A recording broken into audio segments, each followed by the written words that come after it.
Desde 1533, año en que se fundó Cartagena de Indias, los conquistadores supieron por boca de los nativos que en las llanuras del río Sinú, los habitantes de la región enterraban con oro a sus muertos. Desde allí organizaron expediciones guiados por la codicia. Así comenzó la fama del Sinú y una larga historia de profanación de túmulos funerarios. Los tesoros y entierros obsesionaron a los españoles, hasta el punto que se llegó a decir que solo sonreían cuando veían el oro.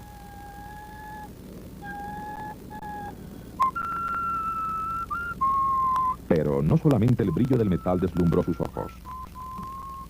A su paso iban encontrando caseríos y poblados.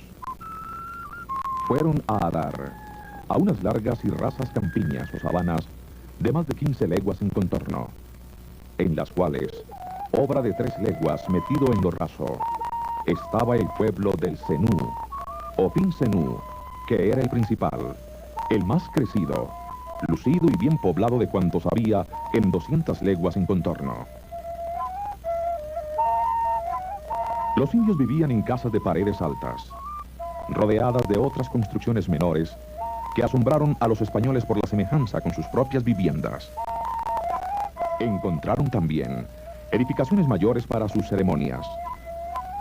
El testimonio cuenta que en una hallaron 24 ídolos de madera, vestidos con planchas de oro, que tenían sobre los hombros una gruesa vara en que estaba colgada una hamaca, donde los nativos dejaban el oro que traían como ofrenda. Piezas de diversísimas figuras y de todas maneras de animales acuáticos, terrestres y aves, hasta las más menudas y de baja casta. Al atravesar el valle del Sinú, los expedicionarios salieron de los dominios de la cacica gobernante para llegar en el valle del San Jorge al territorio del cacique Yapel, quien habitaba en un pueblo situado en un alto sobre las sabanas que bordean la extensión cenagosa del Bajo San Jorge. Le dieron el nombre de Pueblo Grande, por tener muchos pueblos cercanos, con gobernantes que obedecían y pagaban tributo a Yapel.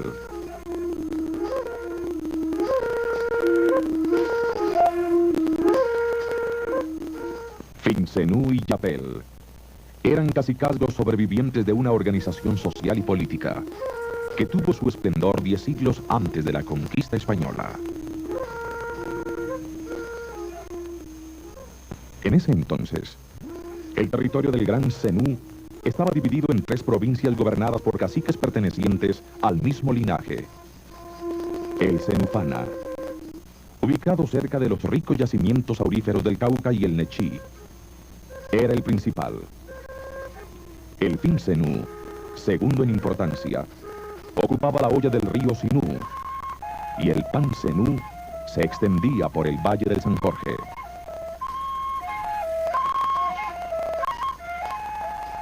El Pancenú ocupaba una tierra plana, donde la mayoría de las elevaciones fueron hechas por el hombre. En las orillas de los caños crecen bosques de árboles frondosos, principalmente robles y campanos. Zarzales y palmas de corozo abundan en la planicie, y en los cenagales se dan la tarulla y otras especies vegetales acuáticas. En esta región se forma la hondonada de la depresión Momposina, donde convergen los ríos Magdalena, Cauca y San Jorge, formando un delta interior. Sus aguas se desbordan, ocasionando inundaciones anuales con 8 meses de duración. La altura de esta zona no sobrepasa los 20 metros sobre el nivel del mar y está rodeada por antiguas formaciones rocosas, prolongaciones de las cordilleras Central y Occidental. Sus suelos en formación están compuestos de arcillas pesadas y arenas arrastradas por los ríos. Se calcula que estos suelos se hunden 1 metro cada 200 años por el peso de los sedimentos traídos por las aguas desde las alturas andinas.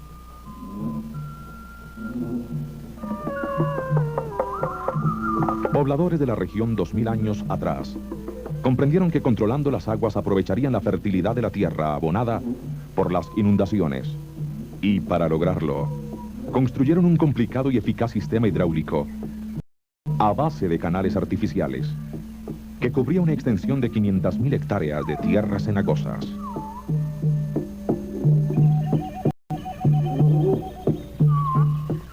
Las vías directas de salida de aguas al Magdalena, Caños, Carate, San Matías y Rabón, fueron ejes de los más importantes circuitos de drenaje, formados por innumerables canales perpendiculares a ellos.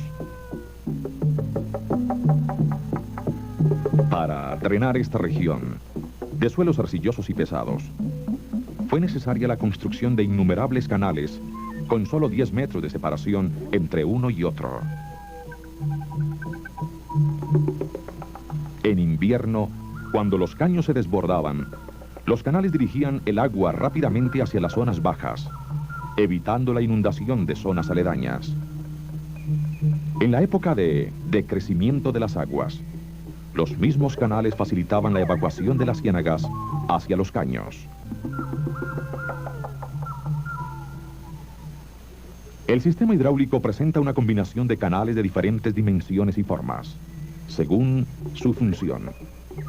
Los canales largos, de 1 a 4 kilómetros de extensión, a lado y lado del caño, se utilizaron para dirigir rápidamente hacia las zonas bajas las aguas de los caños, desbordados en invierno.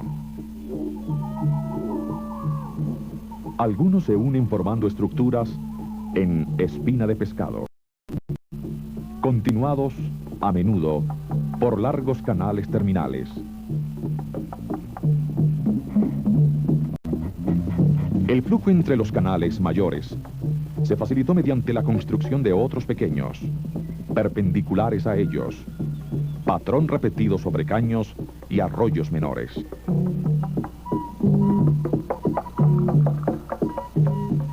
En la curva interna de los meandros, los canales perpendiculares al curso del agua se adaptan a la curva formando un sistema en abanico.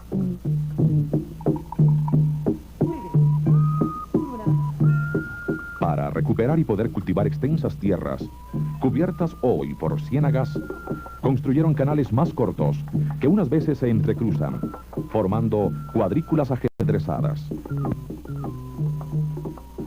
Otras se intercalan frenando las aguas para retener su sedimento en las zanjas y obtener una reserva de humedad para el ardiente verano.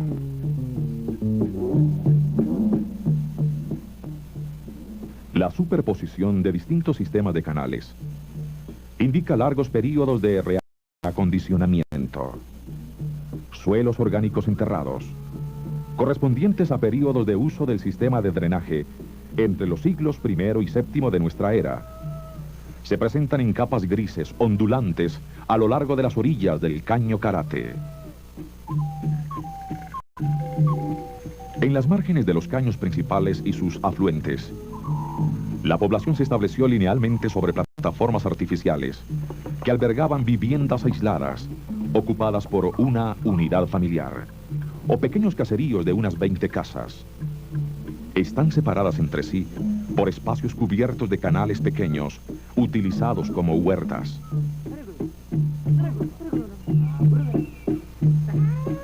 Hacia los extremos de las plataformas se encuentran los túmulos funerarios, elevaciones semicónicas de 2 a 6 metros de altura, construidas por el grupo familiar para enterrar a sus muertos.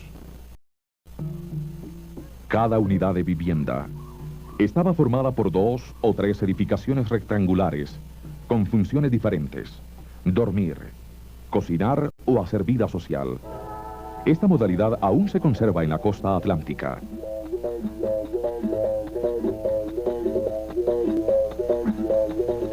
En áreas densamente pobladas, surgieron núcleos urbanos con 600 habitantes en promedio. Estos pueblos se establecieron sobre las márgenes de amplios canales artificiales que se unen formando vértices. La forma de estrella de los poblados antiguos se observa todavía en San Andrés de Sotavento, habitado por indígenas zenúes.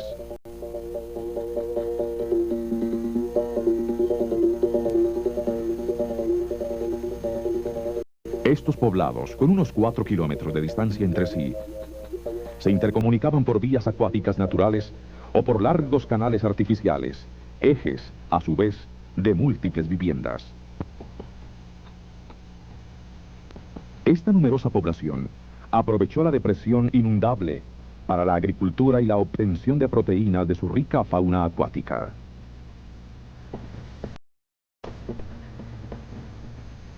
A comienzos del verano, el bocachico y otros peces de hábitos migratorios semejantes inician su ascenso por los ríos, en la extraordinaria subienda que se prolonga durante varios meses. La abundancia de pescado ha determinado la importancia de la pesca y su comercialización.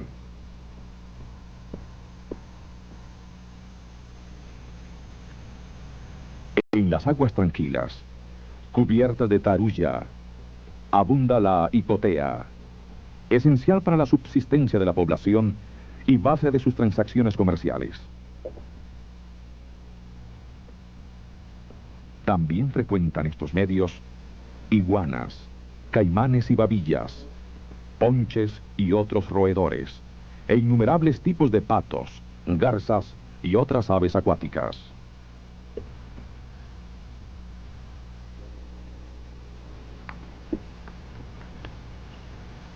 La riqueza alimenticia proporcionada por esta fauna acuática fue aprovechada por el grupo indígena que hace 2000 años poblaba la región. En los basureros de sus sitios de vivienda se encuentran abundantes caparazones de icotea junto a otros huesos animales.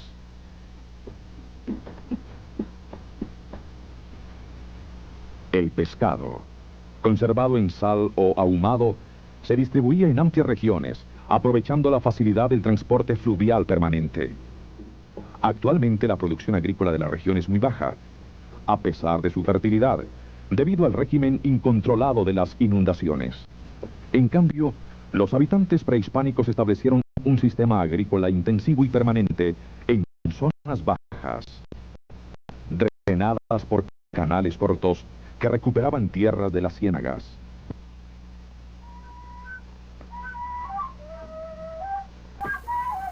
Estas extensas tierras tenían grandísimas labranzas de yucales y otras raíces de ellos estimadas, como batatas, ajes e moconas.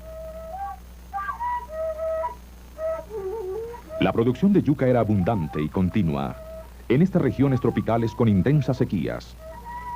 Su alto contenido en carbohidratos constituía un complemento dietético ideal para la proteína obtenida de la fauna local. Los yucales se cultivaban junto a árboles frutales, guamos, aguacates y caimitos, resistentes a cambios climáticos, pestes y malezas. Se especializó en la elaboración de productos manufacturados.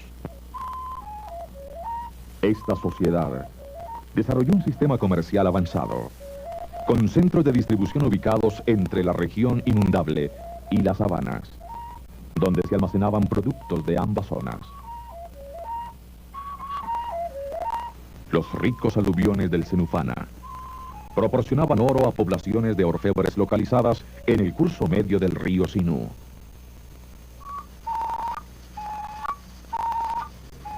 Eran todos artífices de labrar oro. Acudían a ellos de los otros 2 senúes, pagándoles por su trabajo. Los tejedores establecidos en los alrededores de la ciénaga de Momil fabricaban hamacas de algodón y mantas. Desde la cintura hasta los pies, las mujeres traen ceñida una manta de algodón, unas pintadas y otras blancas, conformándose con la diferencia del gusto de cada una. Con la fibra de la caña fleche, cosechada en el Bajo San Jorge, se elaboraban sombreros, diademas, esteras y canastos. Esta manufactura influyó notoriamente en las técnicas y motivos decorativos de la orfebrería y las formas y diseños de la cerámica.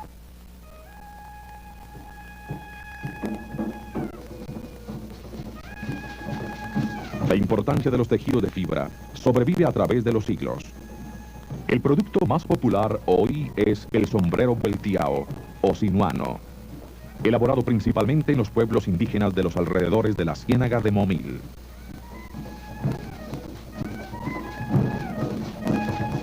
Si a los españoles les produjo asombro esta cultura, en su último período, mayor aún es el asombro que causa la magnitud de estos vestigios que muestran una avanzada tecnología, usada desde antes del siglo I para sacar provecho a estas fértiles tierras, mientras en pleno siglo XX nos encontramos incapacitados para hacerlo.